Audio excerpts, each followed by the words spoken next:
Hello, and welcome back to Paint to Learn. This video will give you step-by-step instructions on how to do a Paint to Learn activity in your setting. There are several different math-focused activities offered through the program. This video will cover one of these activities, the Shapes lesson. All of the activities follow the same format, so implementation will be simple. Just swap out the content and you are ready to host a Paint to Learn event that integrates STEAM concepts like shapes, numbers, and patterns. These activities are modeled after a circle time in a preschool setting and include suggestions for welcome songs, rhymes, and integrating math language into any setting with kids and families. In the circle time portion, you will greet families with a welcome song and introduce the theme of the activity by asking questions about shapes. For this portion, you can use pictures of shapes or blocks for children to have a visual reference.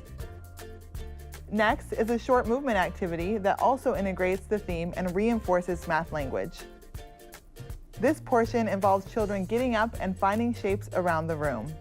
Also included in the lesson is a book suggestion that connects literacy and math concepts. The book for this activity is Round is a Tortilla. You can find this book in your local library and is a great addition that supports children's learning. The read aloud is optional, so feel free to leave this out if you don't have the time or the right setting.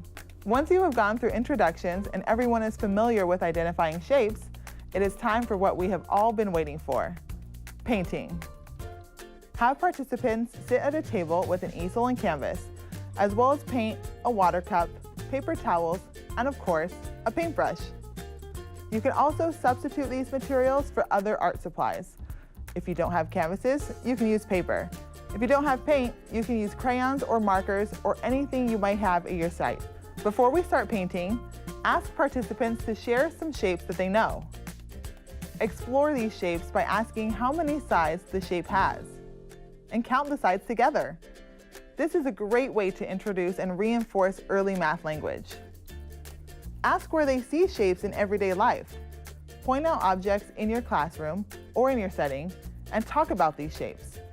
A clock is a circle, a table is a square, or a tree is a triangle.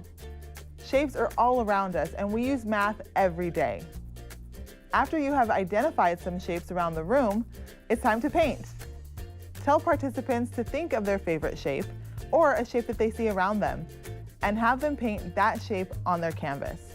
Give students a few minutes to paint their shapes. They can paint the shape in any color they want, any size, and any place on the canvas. There is no right or wrong way to do it. While participants are painting, go around the room and ask questions. What shape are you painting? How many sides does it have? Remember to give lots of praise and positive reinforcement as children are painting. Once everyone has their shapes painted, it's time to get creative. From here, ask participants to turn the shape that they have painted on their canvas into whatever they choose to create. Ask questions like, what does your shape remind you of? What other shapes can you add to turn your shape into something else? This is where the creative process unfolds. Everyone will end up with their own unique painting to be proud of. Give students and families time to paint. This can be anywhere from 15 minutes to an hour, depending on your kids and your event time. If you have time at the end of the event, consider integrating a share-out time for participants. This can be a short gallery walk around the room or having a few volunteers share what they painted with the group. You can also have participants share their work with their neighbor or others sitting at their table. This share-out process helps to build community and foster a sense of pride in students. Students can then take their finished pieces home and remember the fun and learning they did at the Paint to Learn event, and to celebrate their creativity. Now you're ready to host your own Paint to Learn event. You can download all of the Paint to Learn activities here and adapt them to meet the needs of your community space and participants. Thanks for watching. Happy painting.